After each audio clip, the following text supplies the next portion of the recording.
जब लोग अपने सालगिरह मनाते हैं। एक दिन मैं इस संसार में आया था, एक दिन मैं संसार में पैदा हुआ था, ये याद करके मनाते हैं। और जन्मदिन मनाने का कई महत्वपूर्ण कारण होता है, कई महत्वपूर्ण कारण होता है। उसमें से आज मैं आपको सिर्फ 6 कारण बताने वाला हूं। पहला यह है कि जन्म अपना एक शुरुआत है। जन्म इस संसार में एक शुरुआत है।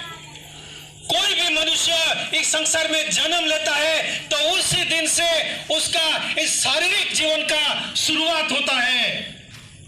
इसलिए हमें उस दिन को याद करके जन्मदिन मनाना है। शारीरिक जीवन का शुरुआत। एक मनुष्य का 2 प्रकार का जीवन होता है, एक शारीरिक जीवन और एक आत्मिक जीवन। शारीरिक जीवन मेरे प्यारे मिटने वाला है। जो इस संसार में जन्म लिया है, एक ना दिन उसे मरना ही है, शारीरिक जीवन। परंतु आत्मिक जीवन हमारा अमर है, वो हमेशा हमें परमेश्वर के साथ रखने वाला है।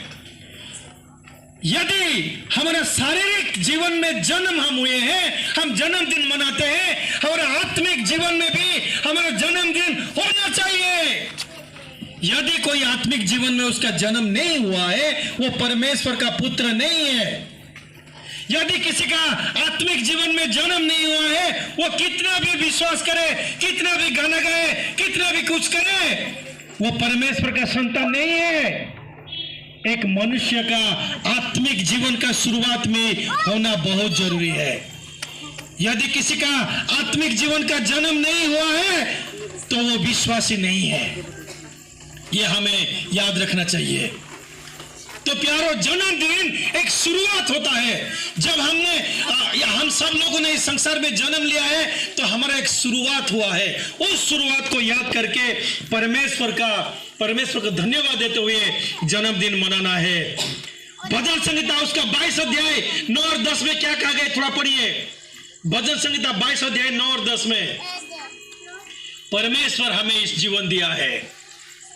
इस जीवन हमें परमेश्वर की ओर से मिली है, ऐसे ही हम पैदा नहीं हो गए हैं। पढ़िए। परंतु तू ही ने मुझे गर्भ से निकाला, तू ही ने मुझे गर्भ से निकाला है। जब मैं दूध पीता बच्चा था, तब ही से तूने मुझे भरोसा रखना सिखाया। हालेलुया। जब मैं दूध पीता बच्चा था, जिस दिन मैं ये संसार में पैदा हुआ, उसी दिन से परमेश्वर ने हमें भरोसा रखना सिखाया है। वो हमारा शुरुआत है, वो हमारा शुरुआत है। उसी शुरुआत को याद करके जन्मदिन मनाना चाहिए। परमेश्वर ने मुझे एक अच्छी शुरुआत दी है। जिस दिन मैं दूध पीना शुरू किया है, जिस दिन मैं संसार में पैदा हुआ है, उसी दिन से परमेश्वर के ऊपर भरोसा रखने के लिए परमेश्वर मुझे आगे लेके गया है। उसी दिन को याद करके जन्मदिन मनाना चाहिए। तो मेरे प्यारो, जन्मदिन एक शुरुआत है। परमेश्वर ने हमें बनाया और इस दुनिया में एक उद्देश्य पूर्ण करने के लिए हमें इस दुनिया में रखा है। हम ऐसे ही इस दुनिया में नहीं है। हर एक जन आज हम जीवित है, उसका अर्थ है हम प्रत्येक का जीवन में परमेश्वर का किसी न किसी उद्देश्य है। उस उद्देश्य को पूरा करना हमारा कर्तव्य है। यदि कोई परमेश्वर का उद्देश्य अपने जीवन में पूरा नहीं करता है, वो जिंदा रह के कोई फायदा नहीं है। मैं बोलता हूं, कुछ भी फायदा नहीं है। मेरे जीवन में अगर परमेश्वर ने एक उद्देश्य रखा है, उस उद्देश्य को मैं अगर पूरा नहीं कर रहा हूं और उस उद्देश्य को पूरा करने की ओर मैं नहीं बढ़ रहा हूं, तो मैं जिंदा रहने की कोई आवश्यकता नहीं है। अब सब लोग निश्चित हो जाए कि अगर हम सब लोगों ने इस संसार में पैदा हुए हैं तो परमेश्वर का किसी ना किसी उद्देश्य को पूरा करने के लिए। ऐसे नहीं कि कोई भी बिगड़ काम का यूजलेसली इस संसार में पैदा हुए हैं। सब लोगों का जीवन में कुछ ना कुछ परमेश्वर का उद्देश्य है।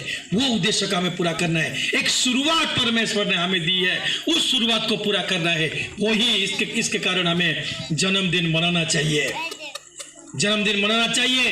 ये सिर्फ एक यहाँ इकट्ठा हो जाना और गाना गाना, नाचना कूदना और एक दूसरे को मिलना और कोई जगह में उपहार दिया जाता है, गिफ्ट दिया जाता है, ये सब करना ही नहीं है। जन्मदिन पालन करना ये सब तो होना चाहिए, लेकिन उसके बावजूद जन्मदिन मतलब जो मेरी शुरुआत हुई है, उस शुरुआत को याद करना है। परमेश्वर ने मुझे एक अच्छी शुरुआत शुरुआत दी है उस शुरुआत को याद करना जन्मदिन मनाना है। अगर मैं जन्मदिन में ये नहीं कर पा रहा हूं, परमेश्वर ने मुझे एक शुरुआत दी है, ये अगर मैं याद नहीं कर पा रहा हूं, तो मैं जन्मदिन मनाने से कोई फायदा नहीं है। पहला कारण, जन्मदिन में हमारी शुरुआत हुई है, उस शुरुआत को याद करना। परमेश्वर ने जो शुरुआत हमें दी है उस शुरुआत को याद करना, ये है जन्मदिन। और दूसरी बात,